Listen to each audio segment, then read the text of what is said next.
Bonjour et loué soit Jésus-Christ. Nous continuons le cheminement, le partage des réflexions autour des Saintes Écritures. Et aujourd'hui, nous allons partager sur l'Évangile de Matthieu, au chapitre 15, des versets 21 à 28. Mais avant d'arriver à l'Évangile de Matthieu, qui est le cœur du partage, il faut déjà situer la thématique que je voudrais mettre en exergue pour cette fois-ci, qui est la question du salut. Le salut est universel ou est-il une question de particularité? Une question tribale, une question nationale entre universalité et particularité du salut.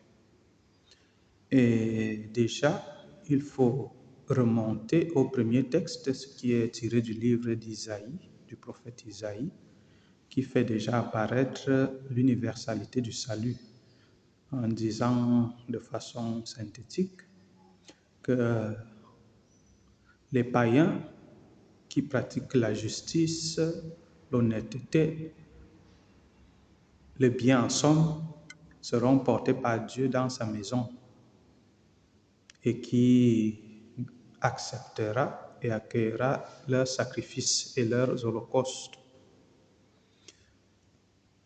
Et de façon beaucoup plus dialectique dans l'évangile de ce jour, il se pose ce même débat dans la rencontre entre Jésus et la Cananéenne. La Cananéenne vient demander une faveur, la guérison pour sa fille, à Jésus. Et Jésus pose ce débat, selon l'évangile de Matthieu. Il pose ce débat où il souligne qu'il a été envoyé pour les brebis perdues de la maison d'Israël. Et vu l'insistance de la femme et l'intercession des apôtres, qui ne supportaient plus le dérangement de cette femme, alors Jésus dit qu'il n'est pas bien de donner le pain des petits enfants aux chiens. Et cette affirmation rend le débat très très critique et la situation en même temps. Mais à la fin, il accorde ce que demande la femme, parce que la femme, de façon intelligente et sage, fait une très bonne remarque. Ah oui, disons que nous sommes des chiens, mais il me semble que les chiens sont les chiens de quelqu'un, et donc les petits chiots mangent sous la table de leur maître. Si tu estimes que nous sommes des chiots, nous sommes sous ta table, nous voulons des miettes. Très, très, très intelligent. Et donc Matthieu pose subtilement, mais de façon vraiment dialectique, cette question du salut universel ou particulier. Le salut était-il destiné seulement aux Juifs? Dans cette réponse de Jésus, je n'étais envoyé qu'aux brebis perdues de la maison d'Israël. Le salut était-il seulement destiné aux Juifs, ou alors tous les autres peuples de la terre peuvent bénéficier du salut? Il faut déjà voir ce que nous voulons mettre dans le salut.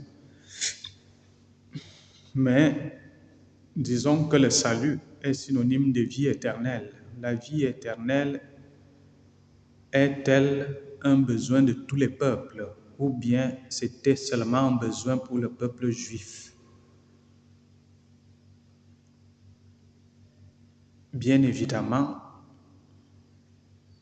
aucun être humain, j'estime pour ma part qu'aucun être humain ne voudrait être exclu de l'éternité, sauf, comme dit Jésus lui-même, pour ceux qui choisissent d'aller à leur propre perte.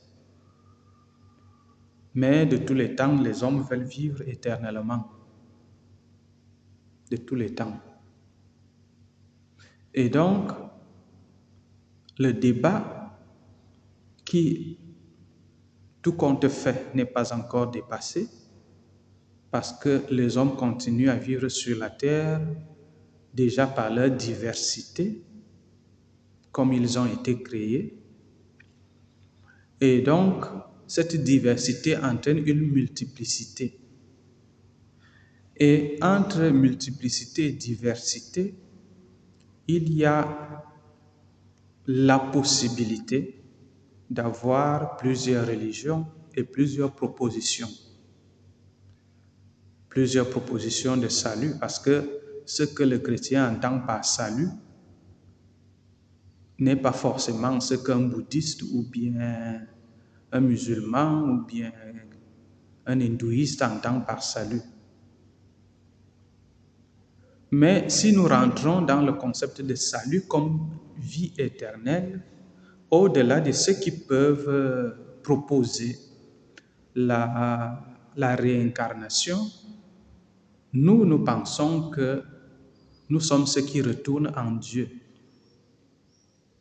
Nous sommes ceux qui retournent en Dieu. Parce que de Dieu, nous sortons, à Dieu retournons. Et c'est ça notre proposition. Quel est le contenu du retour à Dieu?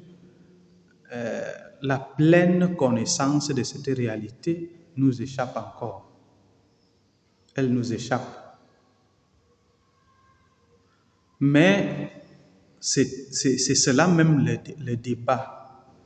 Et malheureusement, la tentation que Jésus, dans l'évangile selon Matthieu ici, fait ressurgir est celle d'être exclusiviste.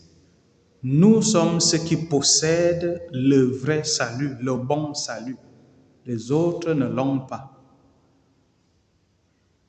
Il est possible qu'il en soit ainsi. Ou bien nous sommes ceux qui ont le salut, les autres ne l'ont pas.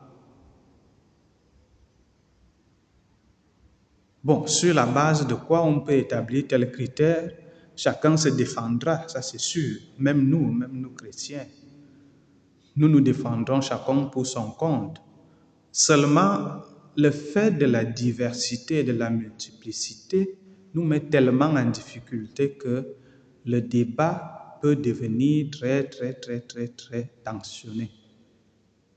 Et donc créer, comme on le voit tous partout, des divisions, des fractions. Le christianisme connaît beaucoup de cette fraction à l'infini.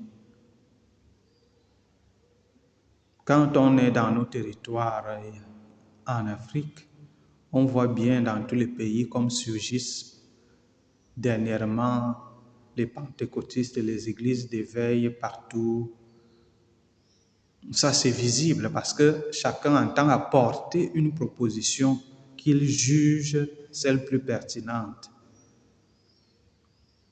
Ou bien, si on sort de ce cadre qui est beaucoup plus élargi et on rentre dans les structures à l'interne et on voit comment on dispose de la pensée, soit doctrinale ou théologique, que nous proposons aux gens, il peut arriver que ce que nous proposons aux gens les porte à penser que le salut exclut certaines personnes. Je le dis pourquoi? Je le dis parce que dans notre pédagogie du salut, je vais utiliser ce terme, dans notre pédagogie du salut, il arrive que dans l'Église catholique, on décide que qui n'est pas en état de grâce ne communie pas, par exemple. Et alors, il y en a qui prennent cela très mal parce que ne comprenant pas la démarche et l'objectif visé par une telle sanction ou bien une telle censure. Pour un premier moment, on va l'accueillir sans trop y réfléchir. Mais il peut arriver que, au sein du même groupe de croyants, on commence à avoir des attitudes d'exclusion parce qu'on estime que les tels sont des criminels, alors ils doivent être exclus. Ils doivent être exclus. Il est possible que cela soit vrai, qu'ils soient exclus. Il est possible. Mais nous devons toujours laisser la possibilité qu'il y ait ces fils de Cananéennes qui viennent demander des faveurs. Et nous devons accorder la possibilité de salut à tous. Et c'est pour cela d'ailleurs que j'invite tous ceux qui estiment que ils ne sont pas dignes de toujours essayer d'être persévérants, de continuer à cogner la porte pour qu'elle soit ouverte. Ce n'est pas nous qui décidons du salut. C'est vrai que dans ce cas de figure que l'évangéliste utilise, il y a la force de la persévérance et la sagesse de la cananéenne qui entrent en jeu. Ça, c'est très important. Parce qu'il faut persévérer, il faut insister, il faut savoir utiliser les bons mots. Bon, aujourd'hui, facilement, avec les effets de corruption et de manipulation, on peut arriver à corrompre, un pécheur public peut arriver à corrompre les hommes de Dieu ou bien un homme de Dieu. Ça peut arriver. Mais si nous restons dans la perspective de l'évangéliste, il ne s'agit guère de corruption.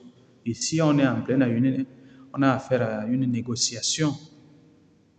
La dame est en train de faire une négociation et une démonstration de la nécessité et elle démontre qu'elle comprend ce qu'elle recherche parce que le fait que Jésus dise « on ne donne pas la nourriture des enfants aux petits chiots, aux chiots », c'est une manière de dire que ce qui est précieux, dois-je le donner à quelqu'un qui ne connaît pas la valeur de cela?